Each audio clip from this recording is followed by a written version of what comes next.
Hi guys, আজি আকৌ বাগানলৈ আহিছোঁ। আজি বাগানৰ পৰা কিবা কিবি হাৰভেষ্ট কৰিম, তোমালোকে চাবা। আৰু হাৰভেষ্ট কি কৰিম তো দেখাই পাবা। বাগানৰ এটাই সুবিধা, নিজৰ বাগান থাকিলে কেতিয়াবা যদি কিবা চব্জি নাথাকে ঘৰত, দৌৰ মাৰি তুমি বাগানত আহি চব্জি লোৱা আৰু বনোৱা। কেতিয়াবা জলকীয়া এটা নাথাকিলে, কেঁচা জলকীয়া নাথাকিলে বাগানত আহা, কেইডালমান লৈ যোৱা। ধনিয়া পাত বাগানত আহা, লৈ যোৱা। আদা এটুকুৰা, কেতিয়াবা চাহ বনাবলৈ আলহী আহিল, হঠাৎ আদা এটুকুৰা নাথাকিল, বাগানত আহা, এটুকুৰা আদা লৈ যোৱা। বাগান থাকিলে বহুত সুবিধা থাকে ঘৰত।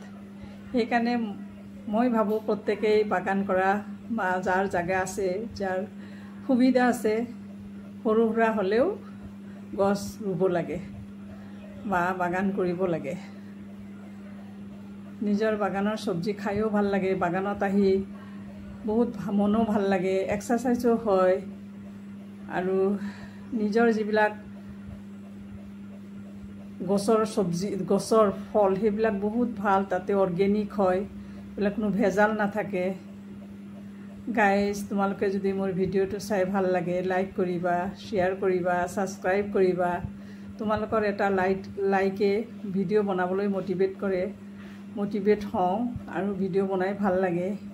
সেইকাৰণে মই তোমালোকক কওঁ, তোমালোকে এটা লাইক আৰু শ্বেয়াৰ কৰিবা।